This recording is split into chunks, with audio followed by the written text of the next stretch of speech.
Hi there, welcome back to the YouTube channel, and we're starting off this week with this request. Lux in the full 5 days ago, so when I did the 2024 Gave update, put a comment on the video. Not sure where I can suggest things like this, so I'm doing it here. Can you look into making a cat deck based on the new Ajani? Yeah, okay then, we can do that. Lux, this is for you. You'll probably undoubtedly see me play on stream sometime this week. But for those of you who don't know what the new Ajani does, we have Ajani, Nacatl, Pariah, 1 and a white. For a 1/2, comes into play, you get a 2/1 cat creature token, cat warrior creature token, sorry.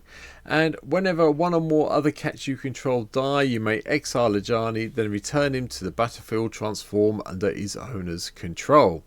At which point, our Ajani becomes Ajani, Nacatl Avenger. Legendary creature planeswalker, Ajani. +2, put a +1/+1 counter on each cat you control. 0, create a 2/1 white cat warrior creature token. When you do, if you control a red permanent other than Ajani, Nacatl Avenger, he deals damage equal to the number of creatures you control to any target. And then -4, each opponent chooses an artifact, a creature, an enchantment, and a planeswalker from among the non-land permanents they control, and then sacrifices everything else. Now, it doesn't take all your lands out, so that's good. But, yeah, couldn't really resist not doing this, could we? Considering how badly this card is ripping up Modern at the moment. Every time I see a tournament report at the moment, it's this guy and Flarg. Yeah, so I had to cover them somehow. So, here we go. Okay then, so this deck is getting quite pricey in paper and on Magic Online purely because of the cost of Ajani at the moment. So we'll just start with that point of view before we do anything else. But going from there, we have cats, and we have lots of cats. Starting with, because it's alphabetical order, Leonin Vanguard. Beginning your combat, if you control 3 or more creatures, it gets +1/+1 and you gain a life, so potentially you have a 2/2 attacking, but you get the life even if you can't attack with it, so bear that in mind if you want to drop a 3rd creature. Ocelot Pride, wait until you can hit the City's Blessing with this. You need the 10 or more permanents in play. This is one of the, I think it's the only other cat in MH3, I may be wrong, but at the beginning of your end step, if you gained life this turn, you get a white 1/1 cat creature token. Then, if we have the City's Blessing, for each token you control that enters the battlefield this turn, create a token that's a copy of it.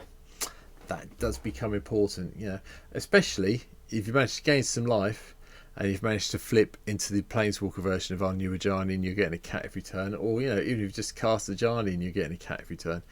Turn 1 Pride, turn 2 cast this, attack, gain a life. You won't have the City's Blessing, you know, but you still get the token. Not bad.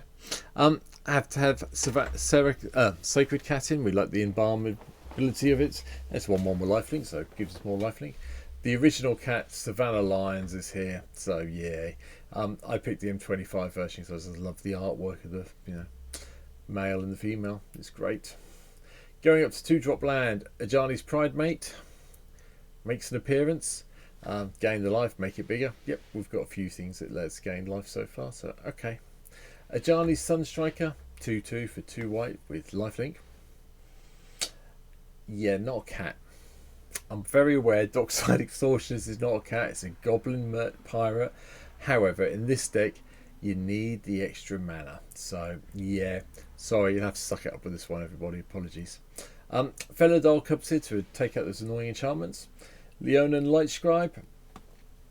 We have got Instants and Sorceries we can cast. And, yeah, bump our creatures up.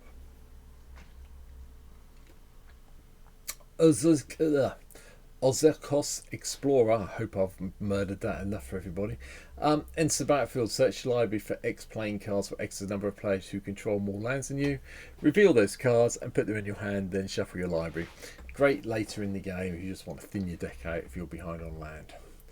We've got a few mutate creatures in here because they are cats and it's probably worth a punt to try and mutate them. So Regal Leosaur is also here, but its creature mutates. Everything else gets +2/+1. Savvy Thundermane, having anything here that cycles, so it's just a 3/2 for 2 mana in a red-white deck that likes cats that get bigger. Yeah, okay. Trained RX needs saddling, but when it's saddled, it gets first strike, you get scry, that's good. Brimaz, King of Obvious costs, I think that's how you say it, sorry I keep yawning. 3/4 vigilance, attacks you get a cat soldier token, blocks you get a cat soldier token. Go with that. King of the Pride from Modern Horizons 2 to make sure all your other cats get +2/+1. Kutzuli's Flanker comes in from the Lost Caverns of Ixalan, enters the battlefield +1/+1 on each creature that left the battlefield this turn, or you gain 2 life and scry 2, or exile target player's graveyard. Sorry, +1/+1 counter on it for each creature that left this turn. My bad. But yeah, gain life, scry 2, done. Lightbringer has ward, no way of equipping it, but it's a 3/2 for 3 mana and it's a cat. Easy to make bigger. There's a lot of things that are just easy to make bigger. Sky Hunted Cub's also here, another one that just gets bigger because it's a cat, a bit more expensive cat. I could have played some equipment to make these a little bit bigger, but I decided against it, so hey ho. Stonewalk Puma is a 2/2 cat for 3 mana that's an artifact, so that's great. I didn't realise until I searched in my collection that Arms Collector was a cat.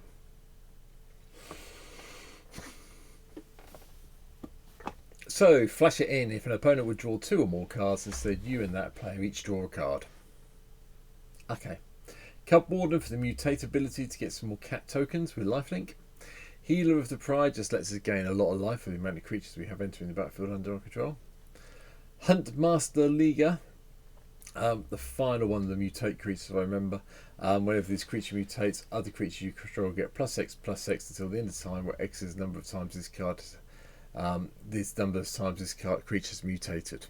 So mutated once you get once, mutated twice +2/+2, so on and so forth. So yeah, it's alright. Jazel Goldmane is going to be here going with the 5 mana. Attacking creature you control get +X/+X, where X is the number of attacking creatures, because you do just want to keep attacking with this deck. The War Leader gives you more cats for lifelink. Perforos, another card that isn't a cat. Hasn't even got a C in it, so I can't, or an A or a T. So can I pretend I misread it as a cat? Yeah. Creatures come into play, just make sure everyone takes 2. Thank you. Thriving Skyclaw is one of the new ones from MH3. Yes, it's the only thing in the deck that gives energy, so you can spend it straight away on the Skyclaw. Assuming the Skyclaw survives, you have a 4/3 that flies in the air and hits people at minimum. Trove Warden, and landfall. We exile something with 3 mana cost or less, and then when it dies you just get put all those cards back into the battlefield under our control. And considering most of our cats are 3 mana or less, seems like a really good bargain to me. Arcbound Slasher modular for Riot. We give it an extra +1/+1 or give it haste. Nothing on play, give it haste. Creatures in play, give it the +1/+1. Simple. Regal Carousel pumps all our cats up and gives them lifelink, so we do gain lots of life this way. And when this comes into play, we get a couple of 1/1 white cat creature tokens with lifelink. Bounding Felidar attacks when saddled, put a +1/+1 counter on each other creature you control, and then you gain life for one of those each creatures. With a saddle value of just 2, this is quite a good one to do once you get to your magic 6 mana to get there. Do I need to talk about the Sovereign? No, probably not. Moving on.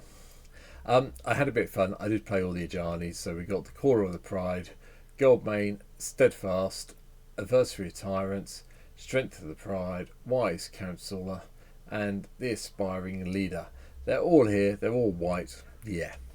Can't play green Ajanis in a red-white deck. That's pretty obvious. Few spells.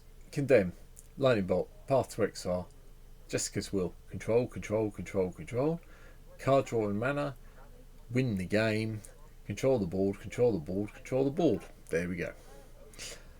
Artifacts: Soul Ring, Arcane Signet, Fire Diamond, Marble Diamond, Talisman, Conviction, kept it low. Enchantments: Authority of the Consul, so we can get some extra life. Land tax to make sure we can get the lands we need. Flowering of the White Tree to protect our legendary stuff once it hits play, and pump all up our Non-legendary sources of damage. Going from there, War Leader's Call, same thing, but pings everyone as well. Court of Ardenvale lets us return things from 3 or less from our graveyards to the hand, and if we're the Monarch, we get to put them in the battlefield instead. Very useful ability. A bit like the Court of Embereth, so we keep the monarchy going, and then get a red knight every turn that then deals X damage to each opponent, where X is the number of creatures you control. Thank you very much, I am happy with that. Felidar Retreat gives us cats when we play a land, or pumps up all the things we have in play. Ajani fells the Godsire, exile target creature an opponent controls with mana value power of 3 or greater. Then you get a warrior to cap warrior token, and then you give one of your creatures double strike and probably kill anything that blocks. Especially when Cathar's Crusade is kicking around, to make sure that as we get creatures in play, everything gets a little bit bigger with 1/1/1 counters, which upsets people really quite quickly. Call to Veer, just here so we can either shock something or do a whole 7 damage to something. And Virtual Loyalty gives ourselves a knight, because you know, cats and knights are fun friends. Well, they are if you watch Shrek, anyway. And then if we can get the Virtual Loyalty down, putting 2/2/2/1/1 counters on each creature we control each turn and untapping them really does help. Land-wise, white and red lands all the way through, nothing particular fancy, apart from the fact the deck contains a lot more white than it does red, so it's 13 plains, 7 mountains, and because of that I am playing Emeria, the Sky Rune, because a lot of the other things are also plains. Well, those ones aren't. That is, there you go. That is, oh yeah, cost of the deck, plateaus in here, drop this, put another plains in if you need to. I'm doing this because it's on MTGO. And that is it. That's my little take on Ajani, Nacatl of Pariah. I hope you've enjoyed it. I don't think I've missed anything out. If I have, let me know in the comments down below. And also, please hit the subscribe button if you can. 440 of you are here watching my videos now, so thank you ever so much, especially to the people who joined in the last week. Once they get to the magic 500 number, these wonderful things, there you go.